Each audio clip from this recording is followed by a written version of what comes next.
On s'est toujours posé la question, est-ce que c'est possible de vivre dans le royaume de Dieu étant encore sur cette terre? Selon la réponse de Dieu dans Luc chapitre 17 verset 21, où il explique aux pharisiens que le royaume de Dieu est au milieu de vous. Et on se demande, qu'est-ce qui se passera maintenant à la fin du monde? Est-ce qu'il y aura encore le royaume de Dieu, contraire à celui qui se trouve déjà au milieu de nous? Je suis l'évangéliste Daniel Amija. Dieu m'a mis à cœur les réponses de toutes ces questions. Le royaume de Dieu. Là où il y a un royaume, on doit y avoir un roi. Un roi qui exerce son pouvoir sur le royaume. Et dans le royaume, il y a un système de pouvoir qu'on appelle la monarchie. La monarchie veut dire tout simplement qu'il y a un roi qui exerce son autorité sur le royaume. Celle-ci peut être constitutionnelle, la monarchie, ou absolue. La monarchie constitutionnelle, il y a le partage du pouvoir entre les institutions politiques. Le roi est limité par la Constitution. Lorsque le roi prend la décision, il consulte d'abord ses conseillers ou les institutions politiques. Mais dans la monarchie absolue, le roi n'a pas besoin de demander la question. Il prend la décision par sa volonté et à son temps. Et c'est ce système de pouvoir qui s'exerce dans le royaume de Dieu. Dans le royaume de Dieu, il y a la monarchie absolue. Dieu est le roi. Il prend la décision selon sa volonté et selon son temps. Il est souverain. Il ne demande personne avant qu'il ne prenne la décision. Dieu ne demande personne avant qu'il ne prenne la décision dans ta vie. Lorsqu'il ouvre la porte, personne ne peut fermer. Et lorsqu'il ferme, personne ne peut l'ouvrir. Apocalypse chapitre 3 verset 7.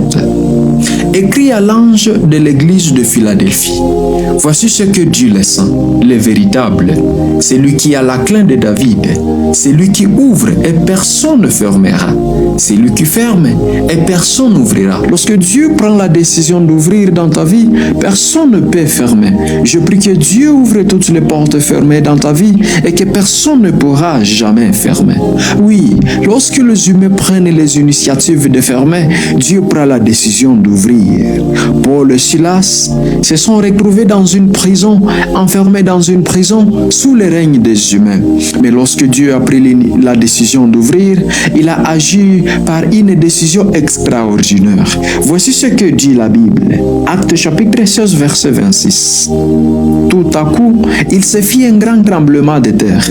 Au même instant, toutes les portes s'ouvrirent et les lieux de tous les prisonniers furent rompus. Lorsque Dieu ouvre les portes dans ta vie fermée, il agit par un grand tremblement de terre et toutes les personnes qui sont autour de toi verront que le Seigneur a agi. Quand le Seigneur a décidé d'agir, les lieux de prisonniers aussi furent rompus. Comment maintenant nous devenons membres du royaume de Dieu étant sur cette terre?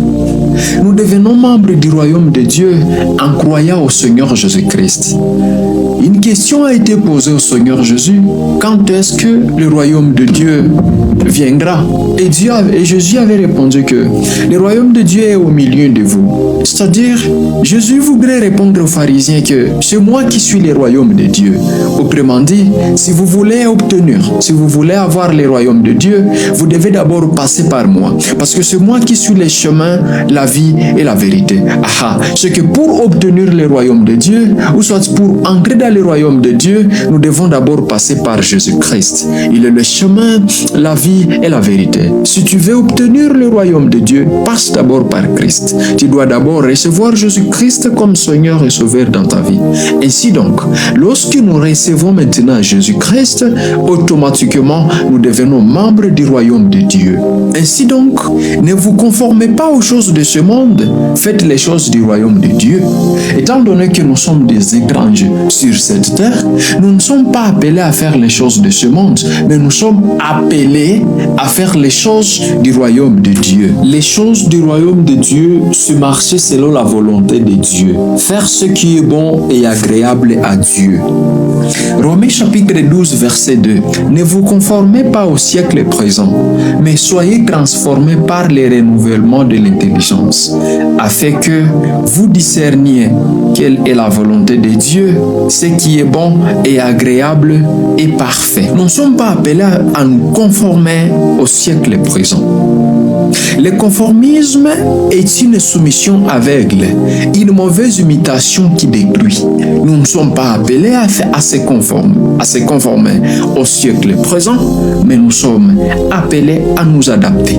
La Bible est contre le conformisme, mais elle est pour l'adaptation. Lorsque je vais sur les réseaux sociaux, sachant que sur les réseaux sociaux, il y a beaucoup de choses, je n'y vais pas pour consulter toutes ces choses, notamment la pornographie et bien d'autres choses qui ne plaisent pas à Dieu.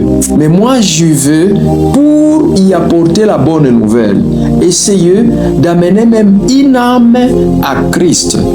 Nous nous adaptons au siècle présent, mais nous ne nous conformons pas au siècle présent. Nous utilisons certaines choses, nous utilisons les instruments de ce monde afin que nous amenions les personnes à Dieu. Ainsi, nous nous adaptons, mais nous ne nous conformons pas. Mes frères et sœurs, étant des passagers de ce monde, nous ne sommes pas appelés à nous conformer aux choses de ce monde.